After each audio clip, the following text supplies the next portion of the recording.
Well, let's go to Mark chapter 14. If you remember very briefly, those who were here, Mark 13 is this narrative, this mini apocalypse that stands out, not totally, but to a degree, independent of the whole gospel. You read Mark 13 as one big unit, because Mark 11, all the way up to chapter 12, rather, flows, and then you can pick up in chapter 14. In chapter 14, to the end of the gospel, we're on the home stretch. This is typically what we call the passion narrative. Passion narrative, of course, from the Latin passio, which means to suffer. So if someone has a big passion for something, it's like saying they really suffer for something, right?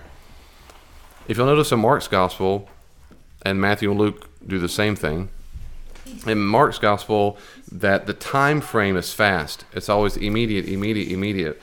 When it gets to the passion narrative, time starts slowing down. You have an evening, then another evening. By the time you get to the crucifixion, or the trial scene crucifixion, it's the 3rd hour, the 6th hour, 9th hour. And it just really slows down.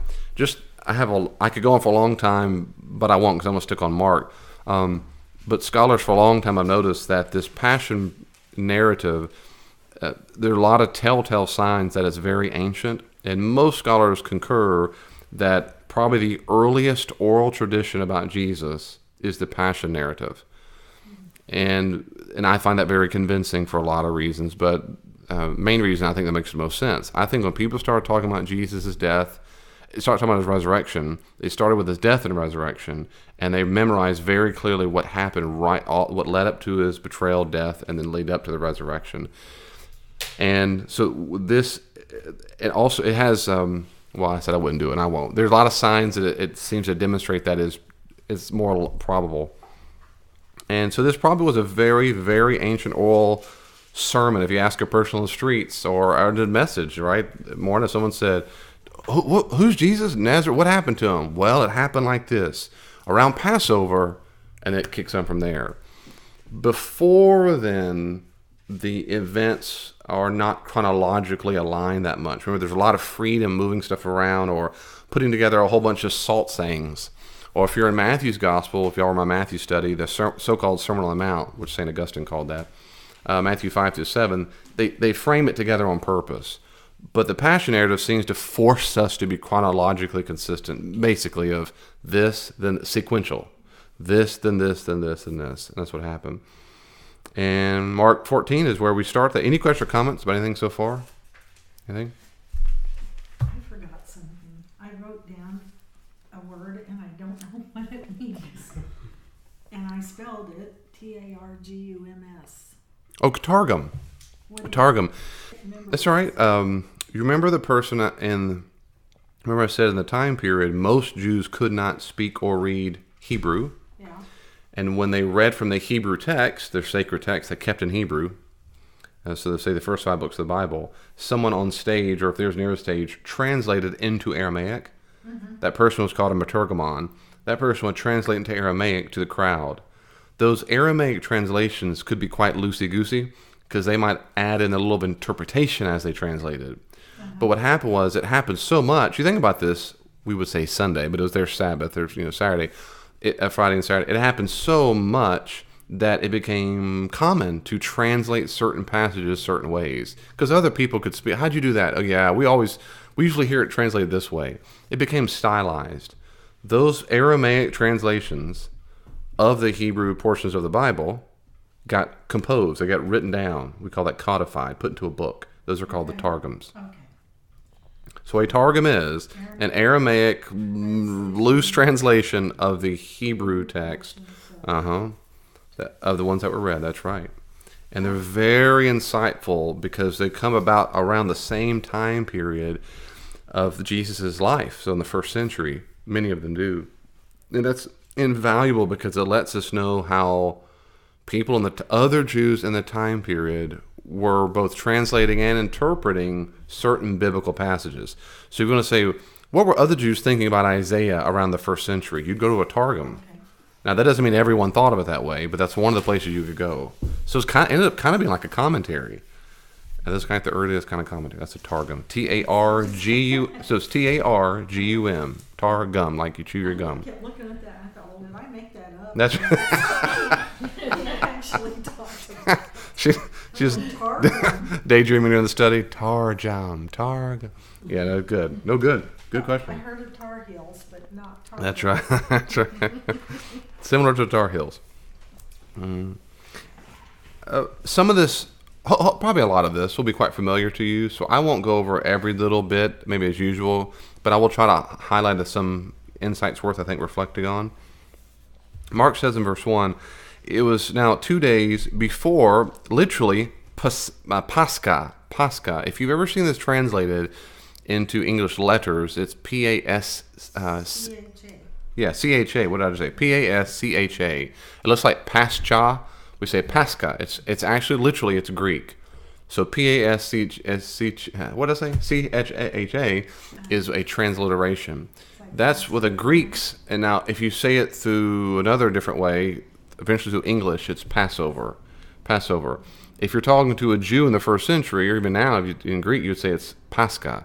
Sometimes you probably know this word, Paschal Lamb, or in churchese. Sometimes he was our Paschal Lamb. That's where Paschal is the adjective of Pascha. Pascha. So that means it's the Greek way of saying the the Jewish festival of what we call Passover. And Pesach is what they called it in Hebrew. Pesach, the Greeks said, we don't say Pesach, we say Pascha, and then it came through Paschal. Anyway, that's what, I'm just giving you some of those little tidbits if you hear those terms. So we can say Passover is fine. Sometimes I might throw in Pesach just accidentally because that's the Hebrew way of saying it. It's a habit. We read it that way in scholarship. And the Feast of Unleavened Bread. Now the Passover and the Feast of Unleavened Bread were within 2 weeks of each other. They're very close festivals. The Passover, you remember the Passover, just to remind us, it's in Exodus where the final plague or punishment, my God, to show his power over the Egyptian gods is to kill the firstborn sons, which everyone always gets wrong. They think they're a bunch of babies. That the firstborn sons would have been the eldest boys in the family. That would have decimated the Egyptian army, not the cribs. So, but you always see it in movies, a bunch of babies are dying. I mean, it's possible, but that's not the key. These would have almost certainly been teenager or adult males that die, not little babies. And if they would take the lamb and put the blood over the top of the door, the angel of death would pass over them, and that's where it comes from. So they're not just celebrating lambs being killed. They're celebrating, of course, this was the last thing right before what happened. The Exodus, and that's the formative event of the Jewish people. There weren't just Jews in Egypt who were set free. They came there from different boats and different lands, but they left as one people group. And the Exodus was a people-forming event, a circumstance. So that's why this event is so powerful. And it was celebrated every single year, still is celebrated every single year. The Pesach, the day they were killed, is in Nisan 14. Nisan is a day the Jews don't have their months like we do. January, February, March, April, and so forth. They name their months differently based on the lunar calendar. And their month called Nisan, like Nissan, the car, but it's N-I-S-A-N. There's only one S. Nisan is roughly, since it's lunar, it changes. It's not set all the time. But it's roughly our mid-March to mid-April, roughly. So it's a spring festival. And it's always on Nisan the 14th. But since our solar calendar changes, that means that the date changes for us. Because it moves on and off the calendar. Is it April? Is it March? April. And that's why, if you realized, you have Resurrection Sunday, and then the day of the triumphal entry, and even Lent, it changes every single year. That's because it's based off of a lunar moving calendar. Anyway, so Passover, huge feast, and the Feast of Unleavened Bread. A lot of people will come into Jerusalem and stay there for about 2 weeks to finish all the festivals. And several 100,000 people would have been in Jerusalem. The chief priests and the scribes were seeking how to arrest him by stealth. Remember, this is now it's a kind of an open secret in Mark's gospel that they're trying to have him killed. But they want to kill him by stealth, and they want to, literally it says, and kill him. We learn from the gospels that it doesn't mean they really try to kill him, but rather, of course, have him killed. That's how it will happen. But they're seeking to arrest him by stealth. For they said, not during the feast, that there be basically a tumult of a foment, the crowd turning into a mob against us. They knew how to work the crowds. But they did want to get rid of them. And while he was pause there. Remember what happened most recently that reminds us why they hate him so much. I use the word hate, but why do they want to get rid of him? Most recently, what happened in Mark chapter 11? You remember? And in Mark 12, but particularly Mark 11, he comes in. It was called the triumphal entry in Jerusalem. And the first thing he does when he gets to the temple is do what? Overturns, right? And he condemns them. This is supposed to be a house of a prayer for all nations, but you've turned to a den of thieves or bandits. And then, of course, the fig tree, and they get it. They're ticked off. Like, who does this guy think he is? And then in Mark chapter 12, remember how all these teachings where people kept trying to test him. And he would give Morapel as an example of, y'all don't know junk. Y'all don't know, I'm paraphrasing, but y'all don't. So he has not made good friends with these religious elite here in the Jerusalem area, and they want to get rid of him. While he was at Bethany, that's right outside of the area. You might go back out there to sleep at night and come back in Jerusalem that day. They go right outside of Bethany at the house of Simon the leper. Now, it doesn't say, your translation should not say Simon who was a leper, who formerly was a leper. The one who was formerly known as, like Prince or something. You know who Prince is? Maybe not. He's dead now, but he changed his name from Prince to a symbol. And they always said, the artist formerly known as Prince. Thought, good heavens, just call him Prince, man. Simon is not the leper. Mark does not want us to think this is Simon who's been healed, because that's not the point right now. So we actually don't know in the text, this Simon, this one, has not been healed. Simeon, I think, if I recall, is the most common male Jewish name of the time period. I think Judas or Judas. I think this might have been second, but it's in the top three. He's a leper. Now, people who are lepers didn't go straight to hell, but if you're a Jew, you don't want to get near lepers. Any kind of skin disease. The translation at this time, we use the translation leprosy, but the word in Greek actually can mean a whole wide range of skin ailments. It doesn't necessarily mean that particular skin ailment. But the bottom line is, it is a skin ailment that can be seen, which renders you ritually impure, which means you can't have these skin diseases, walk straight up to the temple, offer sacrifice to God, and go home. You have to be cleansed first. There has to be whenever you have ritual impurity, it says, imagine yourself being contaminated by like radioactivity or something, and you have a time period where you've got to be, or I remember it makes you think of the astronauts. When they come down, they don't just go straight home, right? They have to come back and get scrubbed and decontaminated for a while to see if there's any problems. That's what people thought about purity is what we call ritual impurities. And so it doesn't mean they've sinned. It does mean they don't have equal access to God. But if I come near you and I've got the skin disease like radioactivity, it might rub off on you. And so lepers, we have some indication later on that they really had to scream out, unclean, unclean. Because Jews would be ticked off of them if they're walking through the crowd shopping for some fish fry, and they rub up a dude who's got leprosy, and they find out later on, well, now, just like that, they've been rendered unclean. Dadgummit, now I can't go to the temple. It's going to take me 7 days or 3 days, depends on if you're a woman or a man and all that kind of stuff. And that's all in Leviticus, particularly, of all these rules. So Jesus is in the house of a leper. And I say it reminds you because that's a big deal. If you're of the Pharisaic group that are convinced that to be a faithful Jew, you cannot be associated with people who are in a state of impurity. The goal of life is to live in such a way that you're always pure enough to have immediate access to the temple.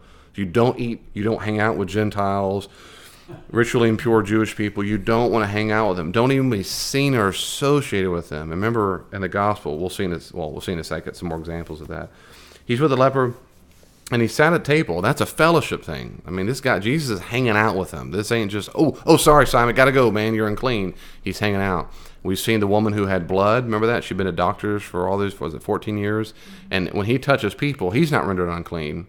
They're rendered clean. So his effect is to purify them. He doesn't get defiled himself. This woman came in with an alabaster flask of ointment it says, usually say nard. Yes. Yeah, pure nardos, muro and nardo. This woman, it probably means she's not at a meal. Someone from the outside comes and they hear that Jesus is there at the house. You must imagine, unlike this house, I mean, there were doors, but they had some doors there, but doors were open, windows were open. There's not a lot of privacy in the ancient world, and not to mention if there was a famous guy. Imagine if a famous politician or someone was here, or a movie actor, a word might spread through your neighbors. Well, that's exactly what's happened here. This woman walks in, she sees Jesus, and she takes whatever the stuff, it probably is a perfumed oil, is probably what it is. A lot of times, if your translation says nard, that's straight from the Greek naudos. That's the Greek word. It's a way of saying, we're not going to translate that. We're not exactly sure what it is, but it probably is a kind of oil that has a perfume to it. And Mark lets us know it's very costly, right? It's very expensive. And she broke the flask and poured it over his head. It probably, now we could imagine she brings in a jar.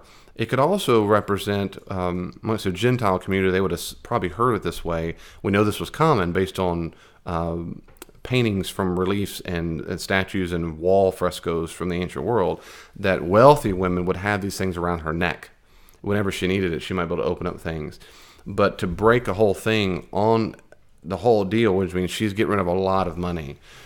Well, it's not weird that she put this perfumed oil, you might call it, we might say cologne, but it's more like perfume, on him and on his head, because in the ancient world, in the Greek society, that was common at a person's home during a dinner, especially right after the dinner, before you went to the post-dinner drinks, or it was called a symposium, which a lot of the dudes would go out by themselves and have a little party. They'd bring in some women dancers and singers and just have a good old time, and maybe someone would speak oratory skills, and it was party. Well, in between, typically between the dinner and that, they would, in fact, ask either the courtesans, the women who were there to be friendly to the men, who were usually there the whole time.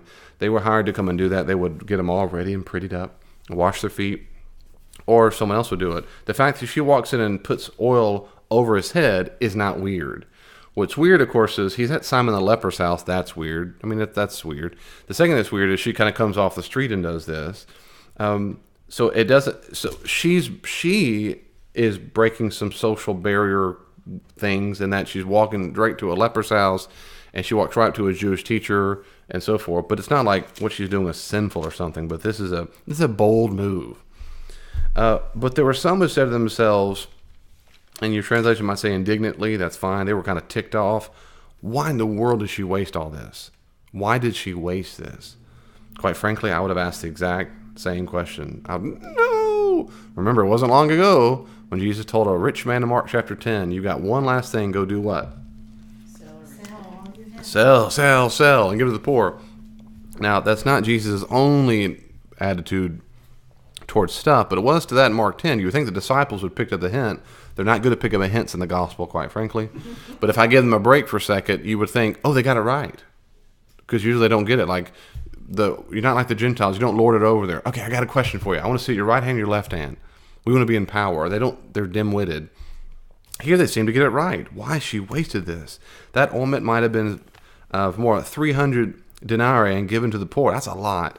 Here is more than a year's wages. That's right. A denarius is, at the time period, most scholars concur, was roughly 1 day's wages. Josephus, I think it's Josephus, the Jewish historian, who says that. So from more than 300, it's fair to say, roughly a year's wages, right? And I'm sure that's the disciples' point. Like, dude, that's a year's salary you just dumped on his head. What is wrong with you? You know how many poor people you could have helped with that? And they fuss at her. And Jesus says something. Man, this is pure Jesus here. Like, he doesn't do what I think. He says, leave her alone. Why are you troubling her? What she's done is beautiful or wonderful. She's done a wonderful thing for me. You will always have the poor with you. You will always have them. And whenever you will, you can do good to them. But you will not always have me. She has done what she could. She has anointed my body beforehand for burying. And truly I say to you, wherever the gospel is preached in the whole world, what she has done will be told in memory of her.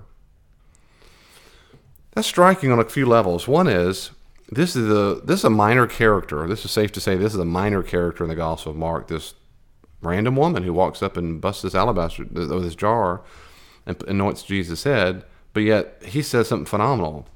That wherever the gospel is preached in the whole world, what she has done will be told.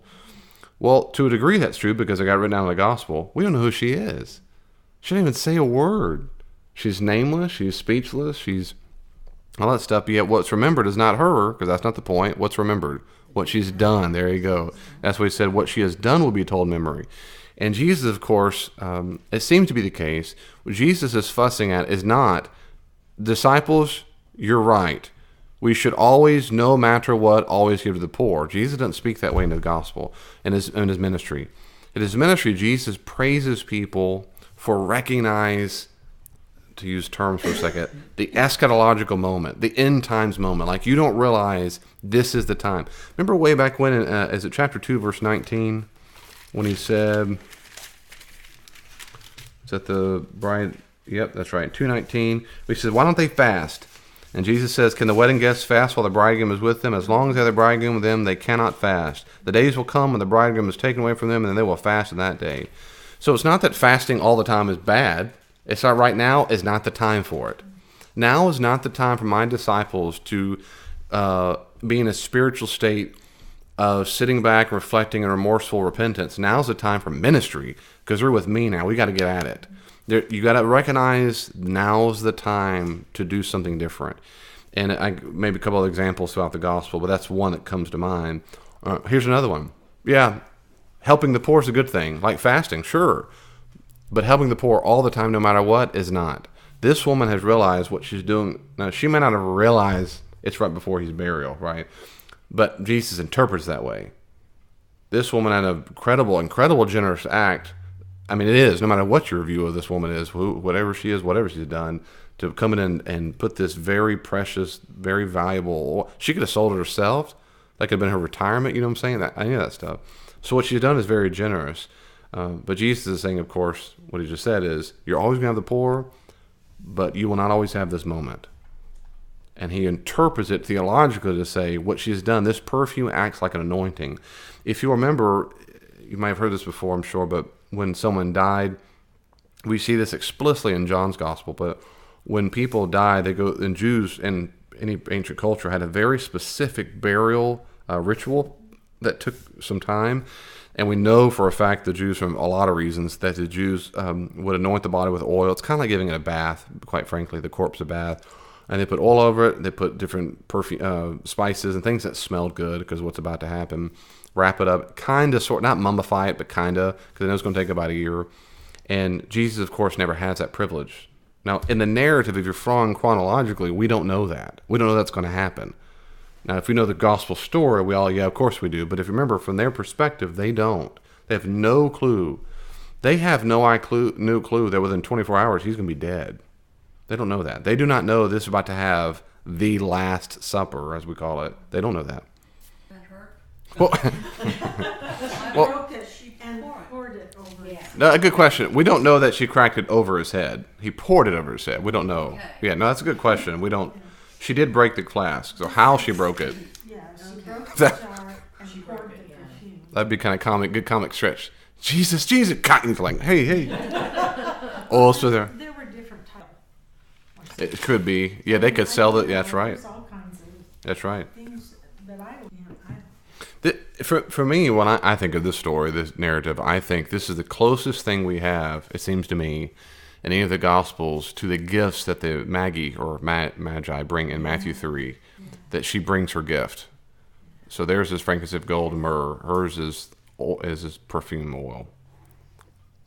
So in that sense, I would see it as an act of worship, because biblically, worship means to demonstrate loyalty or devotion, and they manifest that in different ways. And one of the chapters in the book I'm writing about that topic, so it's fresh in my mind. So I do think she's demonstrating some devotion and loyalty to Jesus by giving up something, and hers now is to give this. And she's preparing his body. I also appreciate in verse 7 this emphasis, you're going to have the poor with you. And of course, in the context, he's speaking to his disciples and followers there in the moment, which is, listen, you're going to have them. They're always going to be there. Just reminds me, yeah, you will. And I mean, that's almost 2,000 years ago. The answer, your response to that is, you're right. There's still people who need help. And you can do, as you said, you can do good to them. You can, and you can and you should. But helping the poor at all cost is not a good thing. This story is an example of that. Always doing whatever you can, nonstop helping the poor every second, all the time. No, there are times for the kingdom of God, it is appropriate, not at that moment, not to do that, to make decisions that don't help them. And that's because they recognize in the moment Jesus, that devotion gets everything. And that fits everything that Jesus, I mean, it fits perfectly in the ministry of Jesus. They say, but my family, I've heard this many, and I've talked about this when we did Mark chapter 3.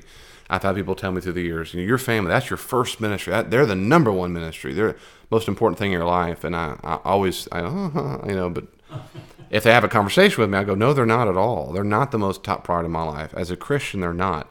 Their top familial priority I have. Sure, absolutely. Top familial. That is, of other humans, but that doesn't mean they're the number one priority in my life. David, I get that from Jesus. I mean, that Jesus said, who are my family, my brothers and sisters? Well, those who do the will of God. He never says, Jesus, he says this in Matthew, but we covered this when I covered Matthew. My dad died, let me go bury my dad. No. You let the dad bury the dead. You come follow me right now. Jesus apparently didn't call everyone to do the same thing, but apparently that guy needed to hear that challenge.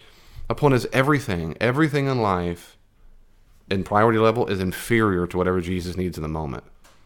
That's it, all the time. And I can think of times, and I won't go down that route, but I can think of times, whether it be helping the orphans, helping the poor, helping my family. There are times in life where if I did what they wanted, and I only met their needs all the time, I actually wouldn't meet the needs of Jesus.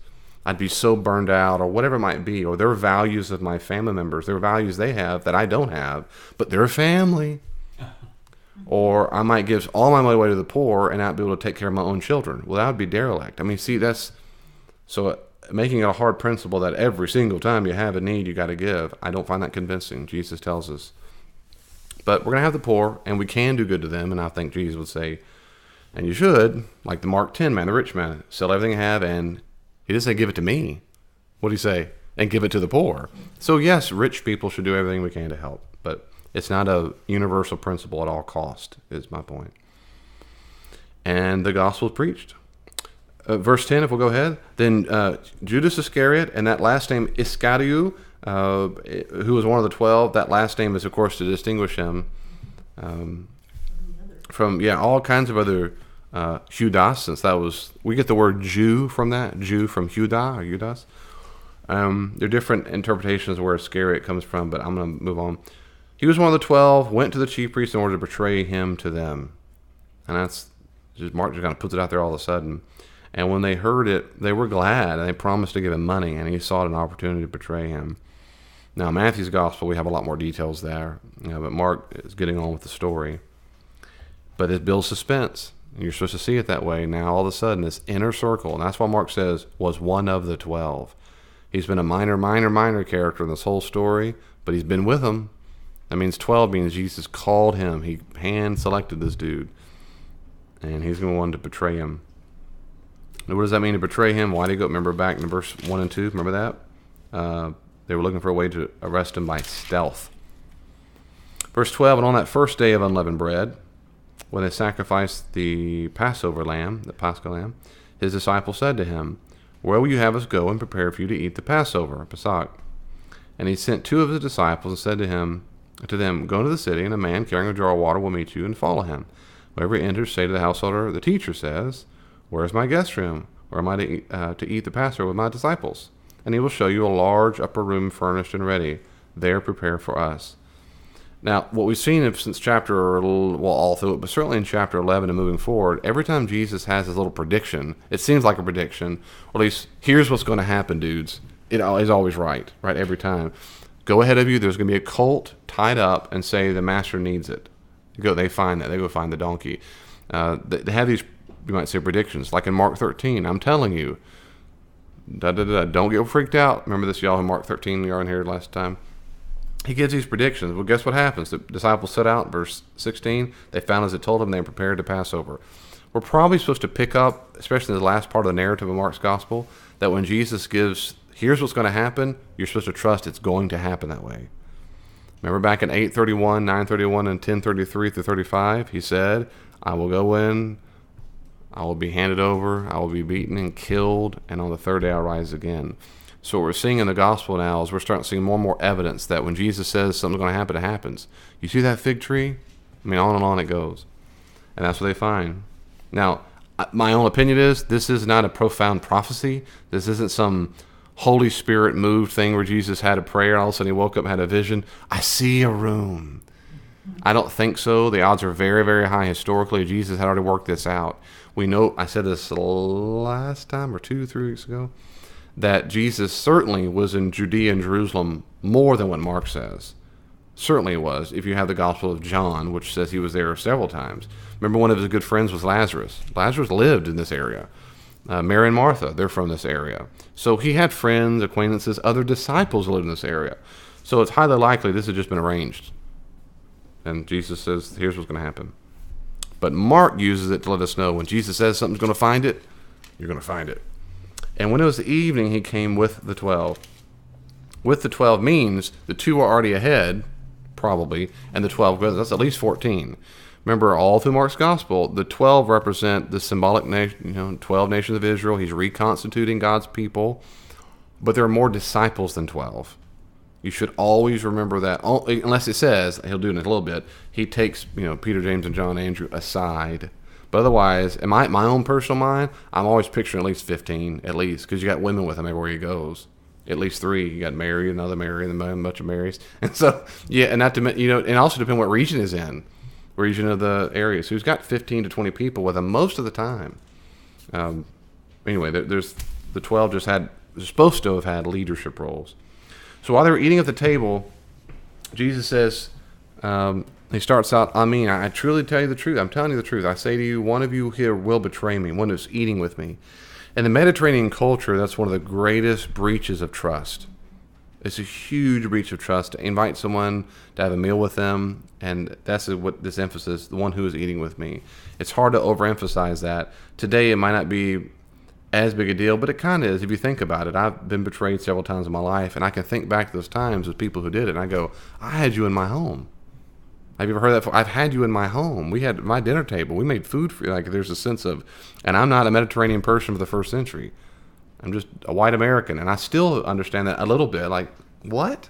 There's like a sanctity of hanging out with a person and being with them, and it's much more so for this culture. So it's a really big deal. Now, in verse 19, they began to be, lupisti can be sorrowful. You can say sorrowful and say that, but it's more like they're kind of sad, frustrated. Your translation might say, is it I? It says grieved. Aggrieved. Okay, grieved is good, fine. At the end of verse 19, what does it say? Is it I? Surely not I. Surely not I. What translation is that? American Standard. American Standard. Anybody else? Surely you don't mind me. Surely don't mean me. What do you got, Morna? I am not the one, am I? Am I the one I? The translations that are better are the ones that make us do a declarative statement. That is, I'm not the one. The questions are more wrong. Because in Greek, it's not so. They're not very frustrated. They're not sad and anguished and go like, am I the one? And you always see that in church plays, but that's not. It should be, no, I'm not. I know what you're smoking, Jesus. I'm not the guy. And they're frustrated, sad, like, no, I'm not. They began to be sorrowful. So, and he said to them, and you can just imagine the kind of around the tables going, you're like, no, I'm not telling you, I can, you maybe you, but I'm, I'm not going to do it. There's like a little tumult picks up a little bit, and he says, it's one of the 12, one who's dipping bread into the dish with me. Now, it probably doesn't mean literally in the moment I'm handing the bread to Vanna and she's dipping it, but rather I'm telling you someone at this table is probably how we're supposed to read that. I'm telling you someone at this table is going to do it. That had to have been very, very, very shocking of all the stuff they've seen and been through. For the Son of Man, there it is, Jesus' way of talking about himself, again, from Daniel 7, 13 and 14. It goes, as it is written of him. And now, that is a very common way in the Gospels, as it is written. It means something along the lines of, as God the Father wants. It's God the Father's will. And it is written, meaning it's his will written in the text. Now, what are they talking about in the text? Probably a very common text that they go through for the suffering Jesus is Isaiah 53, right? This suffering servant who goes. So that suffering servant is supposed to suffer. And that's, now he doesn't quote a Bible verse, he doesn't even allude to it, but virtually everyone agrees that's probably what Jesus has in the back of his mind. The Son of Man's from Daniel, but as it is written probably comes from Isaiah, because the Son of Man in Daniel does not suffer. He reigns victorious as kingdom. But that's what Jesus is. He's just twisting metaphor, man. It's hard to catch up because he's deliberately saying, I am that victorious king who rules over like Daniel 7. I'm also that king who suffers, like in Isaiah 52, 53. I'm that person. And it says that's what's going to happen to me, what God wants to that. But woe, whenever a prophet in the Old Testament said woe, you don't want to hear the word woe.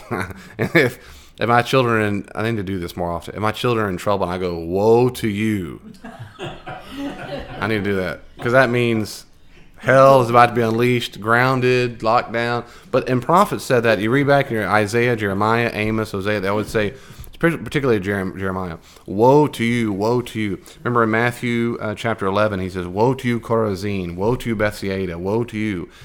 When prophets did that, it's a bad news of judgment. That's exactly what it means. And remember, Jesus, one of his roles is that of a prophet. Woe to that man by whom the Son of Man is betrayed. It had been better for that man if he had not been born.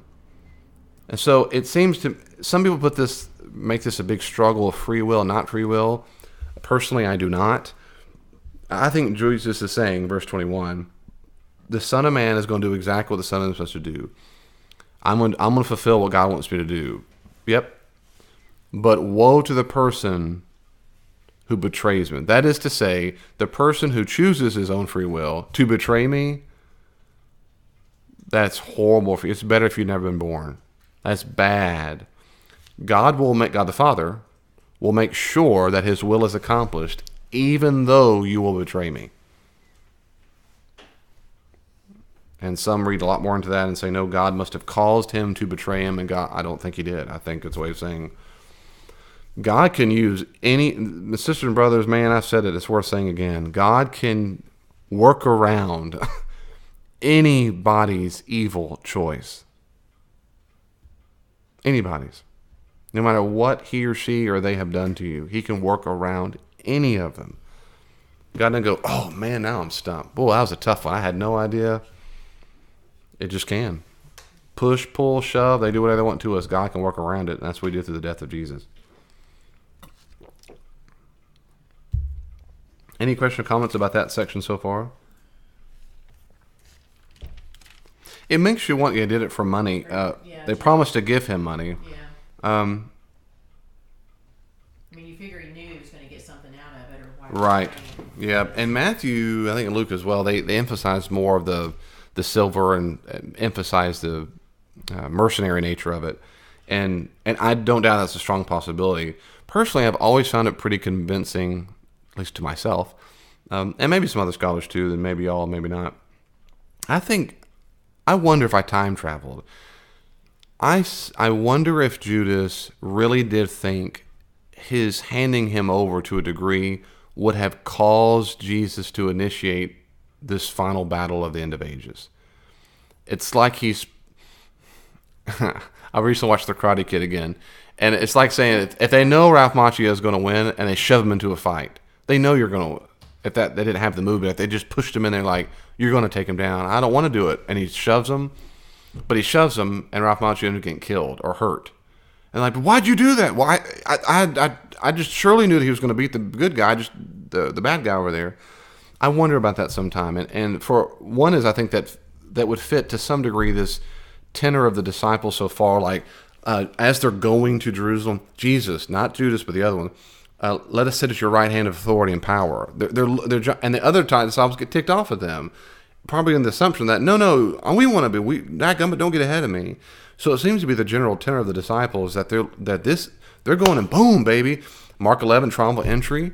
People are cheering. They had to have had the hopes pretty high that this is it, man. Whatever he overturns the money chain, whatever he's about to do, it's going to be big.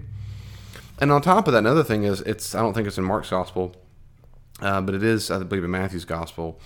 When Judas eventually kills himself, before he commits suicide, he says, a lot of times translations say, and he repented. But that's not, the Greek word there is a different word. Of all the words they could have used, it's a different kind of word. And that's why a lot of scholars pick up on it and say he might have felt remorse, but not guilt like repentance.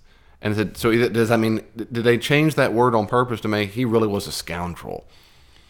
Or is it just stylistic? Or does it demonstrate he really thought he'd do anything wrong, but now he feels awful that he died, like he pushed him in the wrong fight? I don't know. Maybe that's not even where they shouldn't have said it, but I've always wondered if that's more likely. But Matthew particularly really emphasizes he was a mercenary. He wanted to get paid. But of course, he throws the money back. He didn't want it. Judas seems to be, he either was a wimp who wimped out. Like when he saw what really happened, like I thought it was cool to betray him and I wanted the money, but now I feel so guilty. Or that is an option. And that's the standard, typical way it's always presented. And the other option is he didn't think it was going to end up that way. And so now he genuinely feels remorse because he didn't think the outcome was going to happen like that. Force Jesus' hand. That's, yes. Do we have any idea what motivation he might have had, Judas, to betray Jesus? The Gospels give him no mercy. In fact, if you think John's Gospel is written last, if you put them in typical chronological Mark, Matthew, Luke, and John, they get progressively worse. By the time it gets to John, it says Satan had filled his heart. He's nothing but driven by Satan. He starts out as mercenary, which is bad enough. He wants money, and he gets to where it's just almost like Satan in the flesh, and then becomes that in every portrait. Judas gets painted for centuries. Judas is painted in medieval portraits as the little devil, which leads to the idea that Jews are devils because the word Jew comes from Judas. And so he'll be at that Last Supper, and they see all the disciples, and Judas has little horns coming out. It doesn't help that in German it's Judah for Jew, just like Judas. It's the same word. They'll say, yeah, they're all the same. They're all hungry for money, and they're all going to betray you. And it leads to this horribly stupid racist thing, but that's where it comes from. That's where it comes from. So the Gospels would say, basically, what's his motivation? They would say at least, or at all, would be money. The other motivation would be is that it's evil's way to defeat Jesus. And I'm really not denying what the Gospels say at all. All I'm saying is, but at the same time, it doesn't tell us that much more. And I'm wondering if we interviewed him, I wonder if he'd say I just wonder. I don't have hard evidence. I just wonder if he'd say yeah, I did it. Yes, I felt remorse. I thought that dude was going to go in there and beat their tails. Other disciples were going to be establishing the new kingdom. I don't know. Because he's not happy afterwards. He doesn't betray him and go to a party. And they go, well, then why do you feel remorseful? You wanted him to betray him. That's why the party lends it. Well, maybe he didn't thought that was going to happen. Maybe. Anyway, at this point, Jesus is not saying very nice things about this Judas character. But he knows who it is. He knows who it is. Now think about this for a second, because in Mark's gospel, he does not get up and leave. The other gospels, he gets up and leaves when he's been called out. Not in Mark's gospel. In Mark's gospel, he keeps having Passover meal with him. So he keeps breaking bread and drinking wine and having these fellowship things with the other disciples. And as they were eating, he took bread and blessed. And this is almost identical to when he broke bread earlier to give to the crowds, except he didn't thank God. This one, he blessed it and broke it and gave it to them. And he said, "Take, this is my body." This is my body. There's a massive historical long debate that key thinkers in the Christian tradition have had over that exact phrase. And the Latin word hoc est corpus is this is body. Hocus is oftentimes sketched into, is that the right word? Etched into tables at Roman Catholic churches. It'll say, okay, and Roman Catholics believe, for various reasons, but they believe that the reason why you have Mass, or Missa in Latin, is you are re-sacrificing Jesus' body over and over. And that's why for centuries, it still is true that the main reason you go to Mass, they call it go to Mass, is for Mass. It's not for worship. It's not for preaching. It's not. In fact, their preaching usually is very bad. I'm not being mean, but they're not trained on how to preach or teach the Bible, because that's not the point. And for centuries, unlike today, though, for centuries, you attended, you might have seen some songs and prayers that were all rehearsed and staged, written, but you watched the priest around the table at a distance. They would stand around it. They're back towards you, and you see every once in a while, speaking Latin. They would hold up the bread and bless it, and they would drink the wine. You just watched them. That's for centuries in the church. But Vatican II really changed a lot of that. And then in the 1960s, And they just changed a lot of it. They stopped talking Latin all the time, so English speakers and German speakers and Spanish speakers could understand what they were saying, unless you're educated in Latin. A lot of things changed. But anyway, people used to make fun of it as a loose thing. They'd say, "Oh, this is my body." If say Roman Catholics said, "No, when I bless this bread, it becomes the body of Christ." Now, most sophisticated Roman Catholics would say it's not literally becoming the flesh of Jesus. Sometimes you'll hear Roman Catholic apologists say they've taken it to laboratories and tested and it has DNA. That most Roman specialists, most Roman Catholic specialists will say, no, you misunderstand. That it is the body in a deeper philosophical sense. We call this ontological sense, and that's borrowed all back to Aristotle. That it is it on a deeper ontological essence level, not that it turns into a piece of skin that you eat. Anyway, that when they say that's how they say it has to be that because it says this is my body and it has to be re-sacrificed over and over and over. That's why you got to go to Mass. You're there to witness the re-sacrifice of Jesus over and over and over again. Well, people make fun of that because of Latin. Not everyone knows Latin. They would say hocus corpus. What does that sound like if you say it fast? Hocus pocus. So they would say hocus pocus. It's just magic. Poof! It turns the body of Jesus. And the Protestant reformers in the 15th, 16th centuries, they really attacked that a lot and said, no, it's not the actual body of Jesus. It's not, you're not re-sacrificing. It represents the body of Jesus. There was one big great debate with two guys. One guy took out a knife and he etched hoc est corpus in the table. Like, that's what it says. Well, to my Roman Catholic brothers and sisters, I say it is what it says. But you've got to be dead wrong if you think Jesus means that when he broke off a piece of bread at the Passover meal and passed it around in front of their eyeballs and said, by the way, you're eating my arm. You're eating my fingers. If that's what you really think he meant, I think you're crazy. They're crazy. There's no conceivable way a disciple of Jesus, a Jewish first century disciple of Jesus, when they heard this is my body, would have for 1 second thought it meant Jesus just passed around his arm. They saw him take the bread and break it. So it's inconceivable to me that they'd say, oh, in a philosophical, ontological sense, it becomes, I don't think any of them have any concept of that at all. Instead, I think the most natural understanding is this represents my body. Now, the idea that they had to ingest his body is still weird. Jews don't talk that way. In John chapter 6, Jesus teaches the disciples some of this stuff, and he says, in fact, if you don't eat my flesh and drink my blood, you cannot be my disciple. So either he said that on more than one occasion, or that's John's way of interpreting these kind of passages. And it says, basically, I'm paraphrasing, they were disgusted and left. They said, these teachings are too hard. Several of his disciples abandoned Jesus after that. Jesus, you sound like you're cannibals. In the early church, by the way, if you don't know this, in the turn of the 1st and 2nd century, it was a very common charge for non-Christians to charge Christians of cannibalism. When they wrote to the local magistrates and the emperor, they would say they're cannibals. And they're incestuous.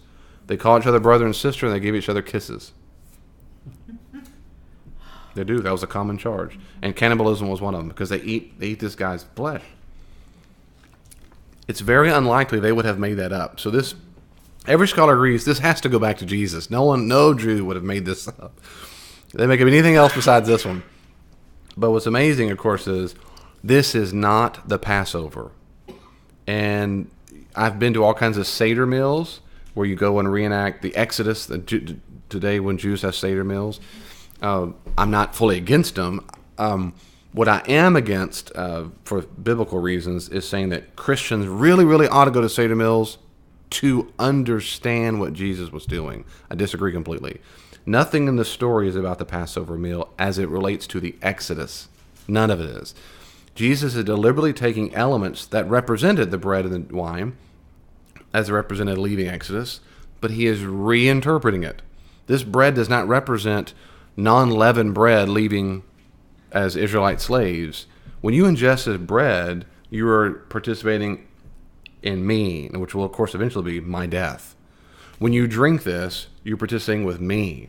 Me. That is, this is not about an event that happened thousands of years ago. This is an event about me now.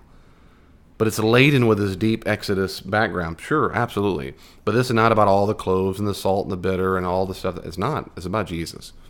So this meal is about Jesus. No doubt about it. This is my body.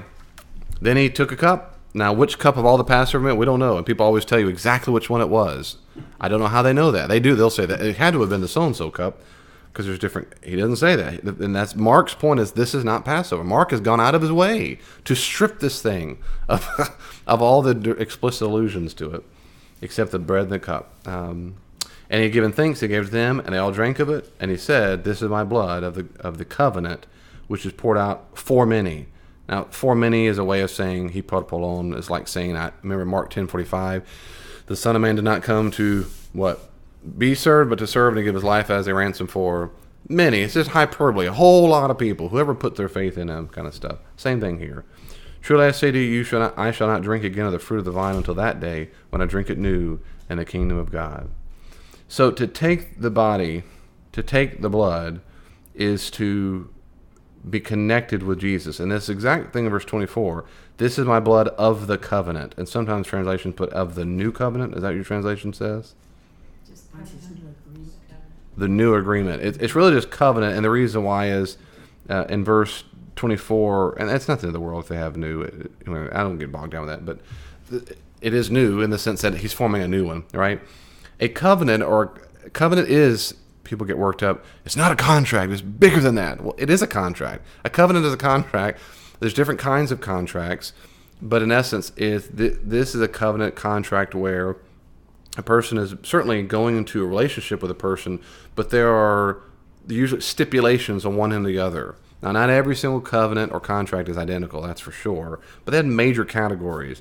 And this idea is, one of the stipulation is, if you eat this bread and drink this juice, you are concurring. You are joining into a covenant relationship with me based on my body and blood being poured out for you. Say it this way. If you participate in this meal, you are participating in my death. You're going all in. Now, this blood of the covenant is almost certainly a reference back. Now, there's back in Zechariah chapter 9, verse 11, and Exodus 24:8. This idea is that the blood of the covenant, and these references, Zechariah 9:11 and Exodus 24:8, is blood that of the. It said the exact expression is when they would take the blood of these animals and splatter it on the altar and the people. It marks the people as God's covenant people. That sounds kind of gross to me, but you go into a butcher shop and say, "Hey man, come here, dude," and they get a paintbrush and start spraying it with blood on it. But imagine for a second, instead of that, I join the Navy, and we all get a tattoo the day we all enroll. Well, you just got marked. You got marked, and you did it together on purpose, and you got inked up.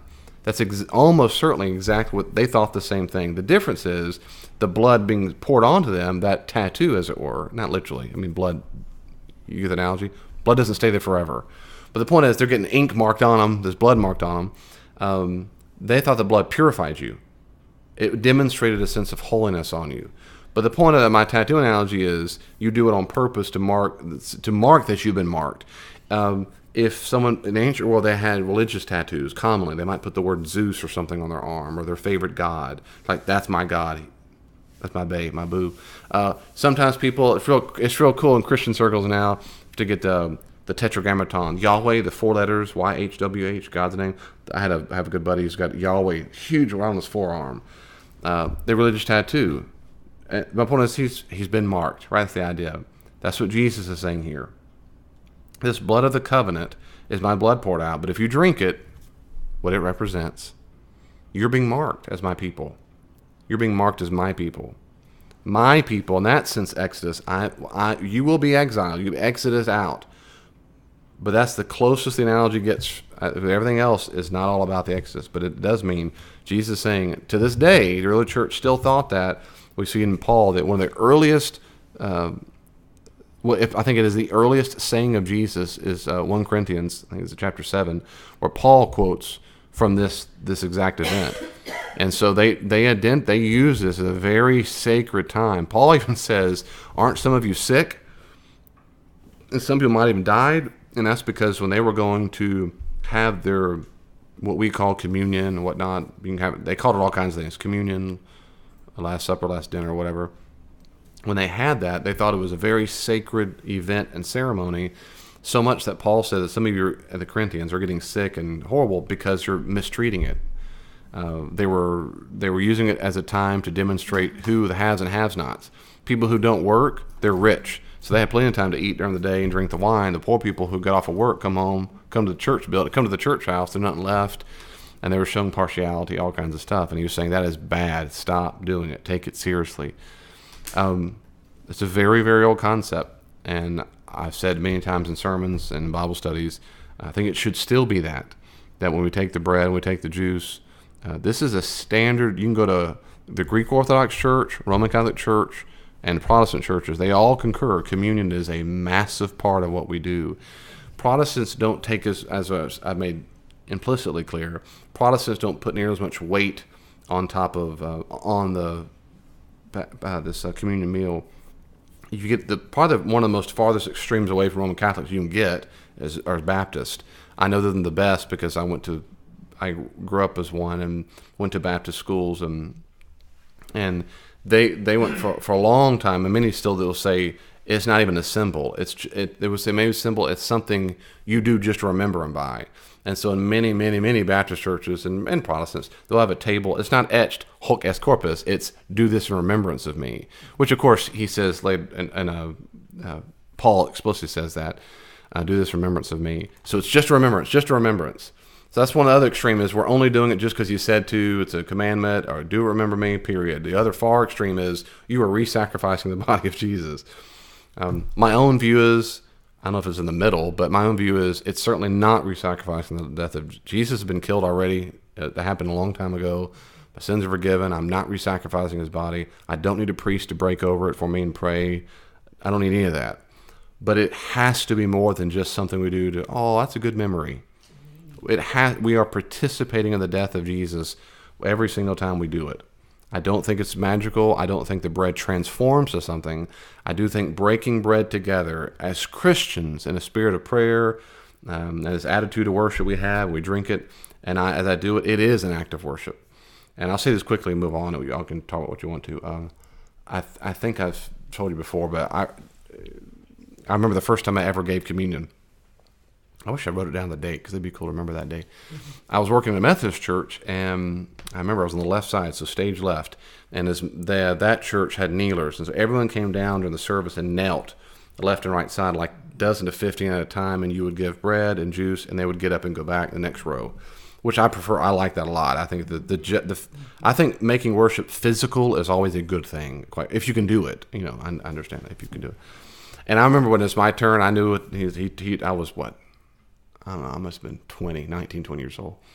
And but anyway, the guy explained, the senior pastor explained to our associate how to do it. I'm ready for it, no problem. I was in the right frame of mind. I was praying, no big deal. And I go up there to get the bread, and as soon as I start to do it, I start crying. This overwhelming, not like get the tissue, but I had to stop back, tears welled up. And as soon as I had to say the words, the body of Christ, which is broken for you. And this overwhelming sense of, I should not be doing this. The sense of, I'm not worthy for this. I need to be kneeling beside you. I should not be handing out this bread. The sense of, and I know it's just bread, but in the moment, for me, and I never went away in my ministry. I don't cry every time, but it really was I'm so glad either God or something did it in me that said, don't ever forget this. Don't ever forget this. And I'm telling you, I never did. I vividly remember the feeling. And it took me about 8 people into it before me to make sure I could keep doing it. Because I was so choked up. I mean, I know all the theology. I know I can do it. I've been saved by grace. But just being able to break the bread and say the body of Christ broken for you was overwhelming to me. And that's not a story about how awesome I am. It was unworthy I am. And I'm saying that's, I think that gets more out of the sense of participation. I'm going to move on pretty quickly. If that's okay. I'm sorry. Anything else about that you want to talk about? Feel free to. No. Well, I think in reference to what you said earlier about that the 12 didn't know the future, so I'm wondering when we read that last part that he was saying that he wouldn't drink of the wine again until he was in heaven, essentially. Yeah, I was about to read that part. Good, that's right. They didn't know. So to wrap up one more time, Jesus is saying, if you participate in this bread, this juice right now, today, you are forming a covenant. You are participating with me. like the Jews of old who got splattered with blood and bread, to demonstrate they are gods. They've been marked for God. You are being marked for me if you participate. Don't eat and do not drink lightly. Truly I say to you, I shall not drink again of the fruit of the vine, of course that means wine, until that day when I drink it new in the kingdom of God. So Jesus is not looking back on the Exodus, he's looking to the future. I'm telling you, it's going to happen. Now, how bizarre that must have seemed to them, quite frankly. If you imagine for a second, you're not going to drink wine again? No, Jesus. No, you don't understand how this works. We have a kingdom established. We've been in Jerusalem. It's time to make sure this goes down. He's saying, I'm about to die. I'm about to die. And that goes back to Isaiah. If you don't know that, Isaiah promises, and this standard Judaism of the time period and literature, that Jews, a common imagery for the world to come is a banquet, a heavenly banquet, and it comes from Isaiah. But that God will give us, all the peoples that come will be invited to this large banquet. And if you take that literally, okay, or metaphorically, it's a feast. Everybody likes feast, and they did too back in the world. But he's saying, next time I'm going to drink that wine is in the heavenly banquet. That's his point. And they had sung a hymn, which is pretty standard. They went out to the Mount of Olives. Historically speaking, like today, you'd have been pretty tipsy. There's a lot of wine drinking at the Passover meal. Kids too. And there's probably no children here, but so all that to say, these guys, it's late, they're tired, Passover, chilling, singing a song, woo, it's happy. And then he says something very not happy. The mood changes drastically, probably. Verse 27, Jesus said to them, you will, how many? All fall away. It's all going to happen. Not just doubting Thomas or Peter or whomever. No, every single one of you are going to do it. For it's written, and this is, of course, he's quoting here from Zechariah 13:7. He's loosely quoting, I will strike. Not, that is to say, he's making it sound like God the Father will strike the shepherd and the sheep will be scattered. But it's a little different as Zechariah 13:7. But anyway, the sheep will be scattered. But after I'm raised up, I will go before you to Galilee. So it's another way of Mark saying, Jesus is saying, what's going to happen is within the divine will. Don't be shocked. Don't think God the Father abandoned me forever. He has not. This is what's leading up to what's supposed to happen. All of them. I will go before you to Galilee. Remember, if you remember your end of your gospel, Mark chapter 16, verse 7, at the very, very end, when the angel's talking to the woman, he says, go tell my disciples and Peter I'll meet them in Galilee. So the point is, again, he said, I'm going to do it. And he'll come back later on to that. Now, Peter says to him, Jesus. I know you've got a bunch of apostles who like to betray you. Even if they all fall away, I'm not going to do it. Jesus says to him, Pete, I want to tell you the truth. This very night, before the rooster crows twice, you're going to deny me 3 times. 3 times. But he strongly opposed it. If I must die with you, I will not deny you. And they all said the same. Now that's really, really good of them. Because Jesus said, if you want to be a disciple, you must pick up your cross and follow me. Those who lay down his life will save it. This is good news, like Jesus. Why do you fuss this woman? She should give the money to the poor. These are good answers. They're wrong in that regard. Here he says again, hey, if I'm going to die with you, I'm going to do it. I meant it. We're going all in. And they all said the same. Everybody, oh yeah. We're all going to do it. And they went to a place called Gethsemane. Gethsemane is Aramaic. It means olive press. And what means what? Olive press. Press file, yeah. Olives are one of the number 1 exports of the area. And there's a traditional spot you can go to today that I think mainly the British run it. And it's so is pretty and picturesque, and it's got pretty flowers and sorry, I was talking about the tomb. Sorry, I'll go to that later on. Gethsemane, you can go there today. It actually is a traditional spot, and it probably is the spot you can go to called this exact Gethsemane. Now, in Mark, it says the place called, a place. In the other Gospels, it's called a garden, but not in Mark's Gospel. Gethsemane is, if it is the same spot that's there today, is a small tract of land about the size, I say small, meaning it's not like a football field. I mean, I always picture some real big park, but it's not. It might be the layout of maybe the size of this whole house on the ground. if that long. And it's got, when I was there a few times, just a simple fence, 3 feet tall. And it has these old trees that are there. And some have been carbonate 2,000 years ago. Some of the trees still there could have been there when they were there. That's pretty cool to me. And we're walking by, oh, that's Gethsemane. That's probably where I'm like, what? I mean, it's there. You can go on Google and search up Gethsemane and see the pictures. When I've preached on this text, I've showed the pictures before. I just think that's really neat. But they go You there. can go on Google and Yeah, look up Gethsemane. That'd be Sure. neat. Look up the image for Gethsemane or Gethsemane, and absolutely, yeah, you'll see. cool. I think that's neat. I do. And he said to his disciples, "Sit here while I pray." So he tells all the big group. And he took with him Peter and James and John. So there's 3 of the 4, and he didn't add Andrew, but the big 3. And they were the 3 who saw what before? Do you remember? Peter, James, and John, Uh-huh. and Andrew. No. Well, the big 3. What happened before that he invited just those 3? Do you remember? The transformation. The Transfiguration, yeah, in Mark chapter 9. And there was the one who usually the most dim-witted. They're the ones who said, give us the seats of power. Give us the so-and-so. And people are like, oh, they're so special. It could also be the case that Jesus thinks they're not, they're so special. They can't grasp things. And he keeps trying to show them. Remember in Mark 9, remember the Transfiguration, remember he says, this is my beloved son, listen to him. So the point isn't, way to go, Pete, high five. It's the Father apparently needs to say, look at the lights. Listen to this guy. So it's not because these are his star pupils, but they're big characters in the narrative.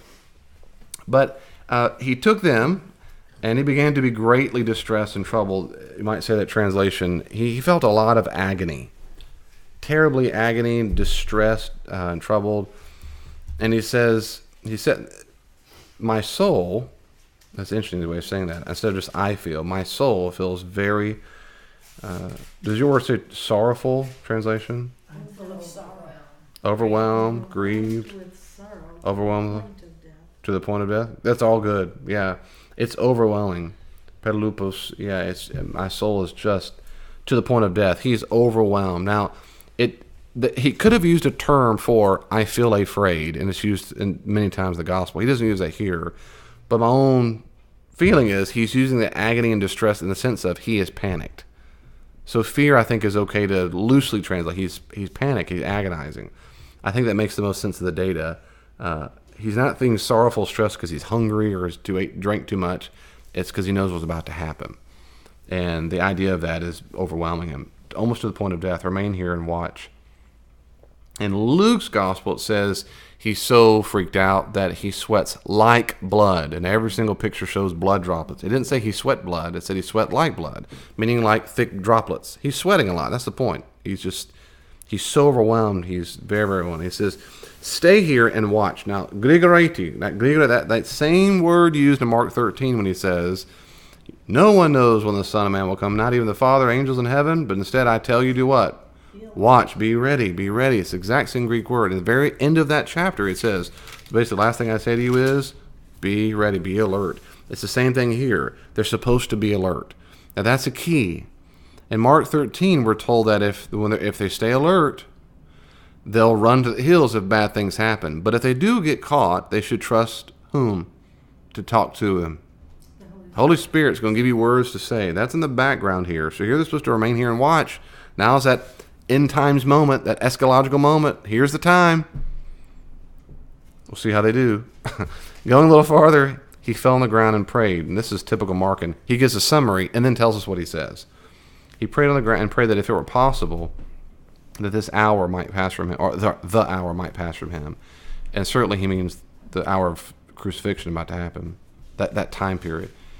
And he said, Abba, Father. Abba is literally Aramaic, and Abba was sometimes used in Jewish communal prayers. It was rarely and probably never used at an individual Jew talking to God alone. That's weird. It's not weird to use the term Abba. It's really weird to use it as a personal address to God, because it is a little more like saying daddy. Again, A child to right. called his father. Right. It's more like that. Now, it's not true that Abba only means daddy. Yeah. But when it's used on a one-to-one basis, yes, it typically does mean something like daddy. And you think about when babies, they say ba ba ba ba. We think these primal, like mama. We take primal noises babies can make. And oh, he's talking about me. Dada, mama. Well, the Aramaic is Abba, and that can be something like daddy. But Jews could talk about God the Father as Abba, but they did it in communal worship texts, as it were. Like He is our Father. In fact, He teaches the disciples, you should say our Father, our Abba. But what we find in all of the Gospels, Jesus prefers to speak to God the Father specifically as Abba. And that is different in the ancient world. It is an intimacy that most people, Jews, didn't talk about. And of course, Mark knows that his audience doesn't know Aramaic. And so to say Abba, they go, what does that mean? So Abba Pater. Pater is the word father. And that's why he translates it. So literally, Jesus would not have said Abba, Abba. Right? He would have said Abba. But Mark translates that for us. All things are possible for you. You can do whatever you want, God, in general. Of course, remove this cup from me. That's another metaphor. The hour that's going to come, or the cup that's going to come. But it's not what I will, but what you will. That's a short, succinct, awesome prayer. I preached that for a long time. But it is a wonderful, that prayer changed my prayer life a long time ago. He starts out with who God is. He is Father. No matter how distressed and horrible, whatever the situation is, he doesn't say God's a villain, God disappeared, God's a punk. He calls him Father, Abba Father. He talks to him with trust. And because he's God, he acknowledges his attributes. You can rescue me from the situation if you wanted to. He could somehow rescue him from the situation. And Jesus says, I know you can. Remember Jesus said, Mark 9, the guy comes down the mountain, Jairus' daughter. Remember that? He says, if you can. Jesus says, if you can. Anything is possible for the one who believes. And the man with Jairus' father's dad, remember the dad says, I believe, help my unbelief. Jesus said, the problem is not whether you can, ever. It's whether you believe enough. Jesus is saying here, I do believe all things are possible with you. Jesus is saying toward the Father what he wanted those people to say to him. Does that make sense? So he's not being a hypocrite. He's saying exactly what he wanted people to say to Jesus. He wanted people to say, Jesus, all things are possible for you. Here's what I want. But not what I want, but what you want. No one ever did, but here's what Jesus says to his Father. So acknowledges who God is, his Abba Father, acknowledges what he can do, and of course, then he gives his request. But he ends it with solidifying the fact that Jesus wants the same end as the Father. He doesn't want the same means to the end. It's very important. Jesus wants God the Father's will to be accomplished. He doesn't want to get at it the same way. That's it. Let's do it some other way. Let's do it some other way. I want your will to be accomplished. Your will be not mine. I want to get to A to Z. I want to get to Z. But I don't want to go to D to E. Ain't going to work. Can we go D to 3 and then go back to H? Can we? And this is exactly, most scholars concur, I'm convinced of it. This is what it looks like to deny your will and pick up your cross. He is literally denying his will when he says, not what I will, but what you will. He's not saying I can't have a will. Denying your will is not saying I cannot have a will. Jesus has a will. His will is that he wants to do with God the Father's will, and he wills that it's a different way. I think it's true with us. God the Father didn't look at us, right? Didn't look at Tom and go, you can have no will ever. People sometimes say about prayer, I don't want to pray ever, it doesn't matter what. No, we have a will. He actually loves that about us. He created us to have free wills. He wants to know what our input is. But Jesus says what it means in Mark 8:38, to deny our will and pick up a cross is to say, but whatever I want, my will, it is subservient to yours. But if I have something that's different from you, I'm going to ask for it if I want to. But the end is going to be yours. So he is the perfect example of what it means to deny your will, literally pick up your cross, and do the Father's will. And he came and found them sleeping. So they're not watching, they're sleeping. They're not watching, they're sleeping. And he says to Peter, and it's interesting, he says, and it's so interesting to me because it seems so realistic and historical. He doesn't call Peter, because Peter's real name is Shimeon, or Simon in English. That's his real name. Peter is his nickname. So he doesn't call him Pete. I do all times and I'm being silly. He called him Simon. And he says, Simeon, are you asleep? Couldn't you watch 1 hour? And it was just this short period of time, probably. I don't know if it looked at me at 60 minutes. Verse 38, I always picture like a parent talking to a child. Watch, like pick up your toys. Now, watch and pray that you may not enter in temptation. And what's the temptation? Fall asleep. To fall asleep again, and what's going to happen later on? He's going to deny him, arrest him in denial. He's going to be tempted to deny Jesus. He's been tempted to fall asleep, to deny Jesus. What he should have been doing is watching and praying and relying upon the Holy Spirit. And Jesus says that. The Spirit, the part of you makes decisions, is indeed willing, but the flesh is weak. I'm convinced that's also of an insight to what Jesus was feeling. Part of him wants to not go through he doesn't want to go accomplish God's will through the cross. That part is weak. And the only way you could possibly have the strength to do it, to follow the willing part, is to pray, is to watch out for fight temptation. I think, let me say it this way, I think Jesus is genuinely tempted not to do God the Father's will. The strategy, the means to the end. It's a real temptation. He's fighting the temptation by praying.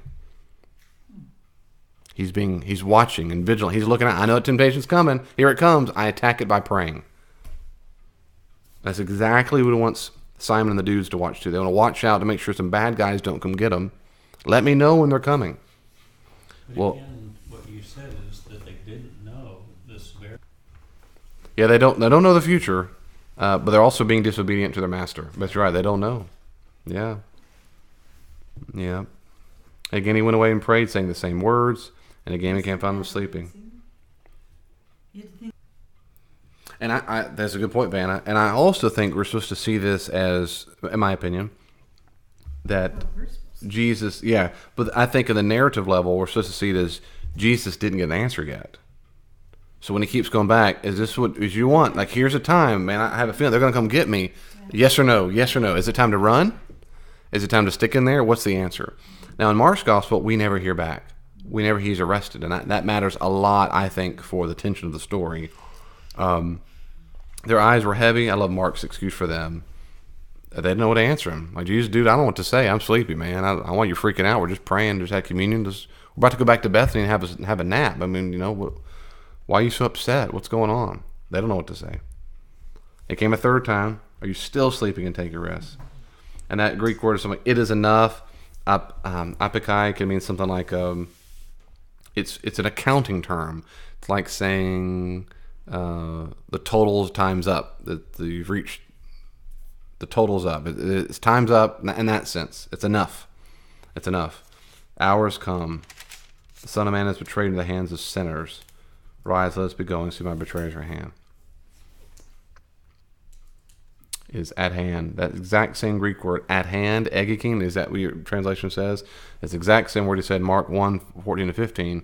Be repenting, be believing, because the good news, the gospel of God is at hand. The kingdom of God is at hand. It has come upon us right now. And while he's speaking, Judas came, and chaos ensues. One of the 12, and with him a crowd with swords and clubs. And that's important. It's not in Matthew's gospel. These are leaders from the Sanhedrin, the temple. In John's gospel, they're a Roman army and a legion. Not in Mark's gospel. In Mark's gospel, he portrays them as a mob. Sent from the chief priest. Right. But that's right. But this crowd acts like a mob because I think on a narrative level, Mark's letting us know the crowd is now turning on Jesus. They were big fans when he came in. This character called crowd, as it were.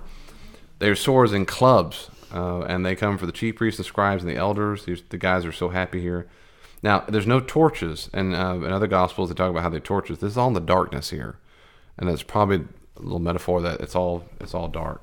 Betrayer to give them a sign saying, the one I shall kiss is the man. Seized him and lead him away under the guard. And when he came, he went up at once and said, Master! He looked at Rabbi, my great master. He kissed him. Of course, the betrayal, like eating food with him, it's a friendly kiss. They laid hands on him and they seized him. But listen to this. But one of those who stood by. Mark portrays this as someone else, like a random stander by, or maybe a disciple from a distance, or maybe the crowd. He's probably trying to emphasize it gets chaos real fast. And the other Gospels emphasizes is, of course, who does it? Peter. They say Peter grabbed the sword. Even John gives the name, Malchus's ear. But Mark's Gospel is more like pandemonium, he's trying to say. Someone grabs the sword, like, oh, it's time to fight, we're going crazy. But in Mark's Gospel, it's not Peter. It's not emphasized. It's just one of those who were near him. He struck the slave of the high priest and cut off his ear. And there's no gospel here. There's no reference like it is in John's Gospel that he healed it and all that stuff. It's pandemonium. Jesus says, have you come out against a robber with swords and clubs to capture me? Day after day I was with you in the temple teaching. You didn't seize me. But let the scripture be fulfilled. And they all forsake him, and they all fled. They all forsook him and fled. That's exactly what he said would happen. Probably to make it a little funny, and probably to emphasize how they all fled. This bizarre thing happens in the next two verses. A young man followed him with nothing but a linen cloth about his body, and they seized him, but left the linen cloth and ran away naked. And it could be a lot. Scholars get all kinds of reasons. Why did I put this?